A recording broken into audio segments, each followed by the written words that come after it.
esta guerra, porque es una guerra también, a diferencia de lo que pasaba antes. Claro. Yo no la veo, pero es una cuestión que de mi análisis propio. Te pido que agarres el micrófono porque estamos con algunos problemillas técnicos. ¿Hay algún país que pueda actuar como mediador en este conflicto? El actor clave en el conflicto siempre ha sido Egipto. En las distintas incursiones que han ido con anterioridad, Egipto ha mediado, siempre con colaboración de otros actores, sea la Unión Europea, sea Estados Unidos, pero quien ha mediado y que ha sido tal vez la interconexión, ya sea para negociar un cese al fuego, como para ayuda humanitaria o liberación hasta de prisioneros, ¿no? Que es en este momento, más que prisioneros, son secuestrados, rehenes, ¿no? Es otro el vocabulario. Ha sido Egipto el gran mediador. ¿Qué rol cumple Cisjordania en todo esto? Es una buena pregunta. Declarativamente, Cisjordania va a apoyar, porque más allá de las diferencias que existen, claramente la causa es una sola. Pero políticamente Palestina está dividida en dos entes separados, es una entidad bicéfala. En Cisjordania gobierna la Autoridad Nacional Palestina, cuyo principal partido es Al-Fatah, o la OLP, y en la Franja de Gaza gobierna Hamas. Hamas no asciende al poder de manera democrática, sino tras una cruenta guerra civil en la cual claramente salió victorioso y toma el control del territorio. Por lo cual tenemos dos territorios.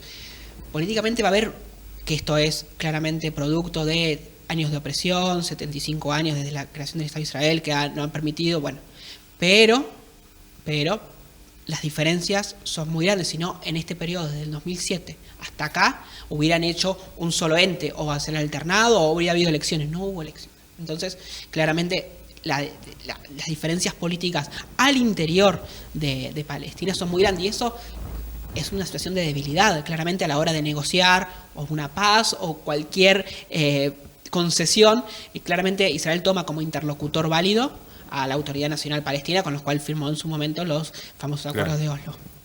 ¿Y se puede pensar que en algún momento haya un reconocimiento de un Estado de Palestina?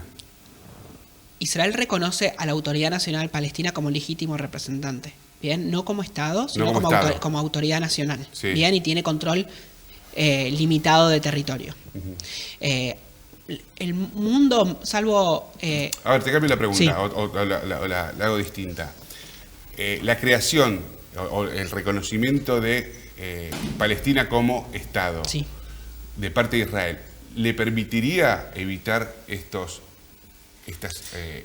atrocidades como las que vimos el sábado? Yo creo que si, bajo las condiciones que se han planteado en ciertos procesos de negociación, sería lo más óptimo. Porque si algo que limita o el desarrollo de un país es una guerra, más allá que a Israel le ha permitido el desarrollo militar a veces trae aparejado desarrollos de otro tipo, o exporta armamento, defensa, inteligencia. No obstante, yo creo que es un factor positivo, es un factor elemento negativo que daría estabilidad al sistema. Bien, más allá de que si no se logra una cooperación fluida, una coexistencia podría ser una alternativa, pero se tienen que dar ciertas condiciones. Hay tres temas que son los ejes principales de la negociación: cuestiones territoriales, la cuestión de los refugiados y la cuestión de Jerusalén. Bien, son las tres causas madres del conflicto. Después, hay temas que vienen después, ¿no? Pero que son, si se solucionarían esos tres temas, sería la clave para una paz de ambos pueblos. Ya que tocas el tema Jerusalén, sí. La derecha occidental, algunos personajes como Trump, ahora Milei también, ellas que anuncian que van a trasladar las embajadas a Jerusalén, sí, las embajadas en el caso de Milei, Argentina, a Jerusalén. Sí. ¿Cómo lees eso? ¿Qué interpretación le das? A Estados Unidos haber movido la embajada de Tel Aviv hacia Jerusalén le quita poder de negociación, claramente, porque no es el interlocutor porque claramente tiene una parcialidad, porque Jerusalén es un territorio en disputa para el pueblo palestino. Para Israel es la capital eterna e indivisible. ¿Bien? Y eso es una cuestión, ¿no? Porque claro, si es eterna, es indivisible, ¿cómo podés negociar una paz? Ha habido procesos igual de pensar divisiones o sesiones de soberanía limitadas. No obstante... Estamos hablando de una localidad chiquitísima. No solamente una localidad chiquitísima. Pueblito. La ciudad vieja de Jerusalén debe tener 14 metros cuadrados. O sea, es muy chiquitito. Muy chico. No, un O sea, departamento, 14 metros cuadrados. No, Claro. 14 50 kilómetros. Eso. Claro. Bien, kilómetros, perdón. Mi departamento es más sí, grande. Sí, no, digo, son lugares es muy chiquito. Claro. Estamos hablando de... Nosotros vemos los mapas y demás, entonces parece territorios grandes, pero estamos viendo las magnitudes de ampliación del territorio son muy elevadas. Entonces acá estamos hablando de situaciones mucho más chicas, pero con mucha sensibilidad para toda la población. En Jerusalén está el Santo Sepulcro para los cristianos. Está la mezquita de Al-Aqsa, donde se cree que Mahoma ascendió a los cielos, para los musulmanes. El tercer lugar sagrado para el Islam, después de la Meca y Medina. Y para los judíos está... donde estaba construido los dos templos de Jerusalén, los templos que hoy queda, lo que queda es el muro de los lamentos que vemos claro, en las fotos, ¿no? Fabián, vos a su vez sos miembro del Centro de Estudios Políticos e Internacionales de la Facultad de Ciencia Política de la UNR. El grupo de estudios del Medio Oriente, sí. Bien. ¿Qué saben de los argentinos que están allá? ¿Cuántos hay? ¿Hay posibilidad de repatriarlos? Sí, ahora se están llevando operaciones por parte de Cancillería de repatriación a aquellos que estaban allá o por cuestiones de viviendo o también turísticas o por planes de intercambio y demás. Hay planes de Cancillería, ya han despegado vuelos para su repatriación. No solamente Argentina, sino distintos países lo están haciendo. También hay situaciones de ciudadanos argentinos que están viviendo allá, que han sido secuestrados y que por ahora no se sabe nada de ellos. Se han confirmado, si mal no recuerdo, 5 personas fallecidas en los ataques. Y bueno, la situación es muy desesperante. Es muy desesperante porque la solución es muy difícil. O sea, la única forma de poder ir a lugares donde es entrar por tierra. Israel tiene que entrar por tierra para ir en búsqueda porque desde el aire eso es imposible. Y probablemente pase, o sea, no podemos hacer, pero Israel ha movilizado hasta el momento 330.000 reservistas. Israel tiene un ejército regular y también tiene hasta los 55 años reservistas, que son llamados en situaciones como estas. Claro. Y vivas donde vivas. Si vivas donde vivas, seas hombre o seas mujer, sos susceptible de ser llamado. El ejército obligatorio es obligatorio tanto para mujeres como para varones. Varones 3 años y para mujeres 2. Después puedes hacer carrera, es otra cosa, pero claro, obligatoriamente son 3 y 2 años. Es más, las mujeres hace unos años no podían hacer posiciones de combate, ahora sí pueden hacer posiciones de combate. También fuerza aérea, demás. Eso es una acción hasta de igualdad en las condiciones de la mujer dentro del ejército.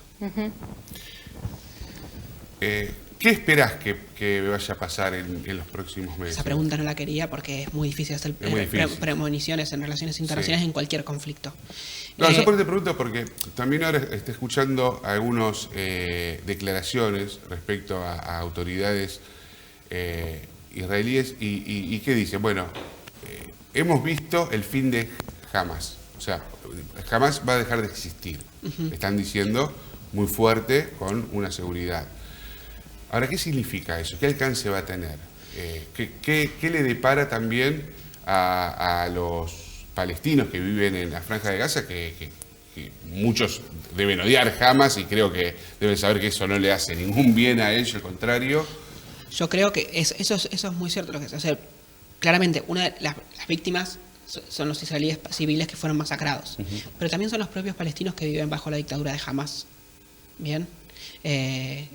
Hamas recibe ayuda, o sea, la Autoridad Nacional Palestina o Palestina en su conjunto recibe ayuda humanitaria. Mucha de esa ayuda humanitaria no se usa por el bienestar del pueblo, sino para algunas otras cuestiones que tienen que ver con la resistencia, entre comillas. ¿Bien? Entonces el bienestar de la población o, no sé, los derechos de la mujer o la libre expresión bajo el régimen de Hamás, eso no existe. No es una... Tampoco existen en muchos países occidentales, no es por Hamás, de Medio Oriente, ¿no? Pero, no por decir a Hamás, pero bajo el liderazgo de Hamás o bajo la dictadura de Hamás eso no existiría. ¿Qué puede pasar? Es una pregunta interesante. Lo podemos plantear bajo escenarios futuros. Es lo que te decía. Si Israel está en condiciones de eliminar a Hamás del gobierno de la Franja de Gaza. El problema es qué hace después. Bien. ¿Cuáles son las consecuencias? Porque va a tener consecuencias humanitarias. ¿Cuánto margen va a tener Israel para hacer lo que crea conveniente hacer? Porque claramente esto tiene costos. Las famosas casualties o daños colaterales. Claro. Porque acá claramente van a morir civiles. Y eso es un problema. ¿Hasta cuánto dura esa luz verde que le da el mundo, entre comillas, para poder hacer sus acciones? ¿Cuánto dura? No lo sabemos. ¿Una semana? ¿10 días? ¿Un mes? No lo sabemos. No lo sabemos. Fabián, la última, al menos por mi parte. ¿Qué pensás cuando ves a una izquierda, un sector de la izquierda argentina apoyando a Hamás? Yo creo que cierta izquierda argentina, se llaman entre comillas progresistas, no entiende, siempre se posiciona de la situación de colonialismo o de exclusión o de buenos contra malos, el más grande contra el más chico y demás. Y, por ejemplo, la categoría de colonialismo no aplica a situaciones que se dan en Medio Oriente. Utilizamos elementos de Occidente para explicar ciertas situaciones de Medio Oriente que no aplican. El colonialismo que nosotros vimos, no sé, de los españoles, no aplica, no es lo mismo, no había un regente. Acá podemos hablar, si quieren, desde la izquierda, desde ocupación y demás, pero colonialismo... Sí, vos de derecha no sos. Vos de derecha no sos. Yo no soy de derecha ni de izquierda, yo soy argentino y trato de analizar el conflicto de alguna manera con ciertas cosas que estudié. Realmente yo pertenezco a la comunidad judía y yo claramente, a mí me toca... Es un doble desafío para mí, es un doble desafío, porque... masacraron a judíos como yo, que esta matanza no se vio desde el Holocausto. Claro. Bien, entonces, claramente, pero yo trato de tener una mirada un poquito más amplia en un momento que yo entiendo, a mí me mataron a la familia, o lo que sea, yo voy a pedir sangre y fuego. Por supuesto. Pero, si yo trato de ese rol, trato de tener una mirada un poquito, tratar de entender y que se entienda si se puede entender eso, ¿no? Es muy difícil entender la masacre que se cometió contra adultos mayores, contra niños y contra familias completas, ¿bien? Porque se le toca la fibra más íntima, ya sea judío o no sea judío. Eso es condenable y es la primera palabra que tenemos que decir. Tal cual. Pero a partir de eso tenemos que tratar de llegar a un poco de análisis a la situación que se vive en Medio Oriente también, ¿no? Sí. No, y te pregunté esto de la izquierda porque también uno ve que hay muy contradictorios porque hay banderas que imposible de...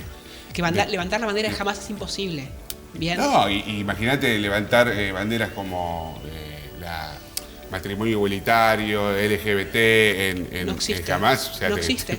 No existe. Aparece colgado una grúa a los 2 segundos. Claramente, o sea, esos elementos, yo decía, el matrimonio igualitario, los derechos de la mujer y demás, son muy difíciles no se ven, no solamente en regímenes como el de Hamás dictatoriales, sino en algunos países del Medio Oriente también. No es solamente exclusivo a la cuestión de Hamás. Y yo y creo que, como digo, la principal víctima, más allá de lo que pasó con Israel, la principal víctima de Hamás es el pueblo palestino.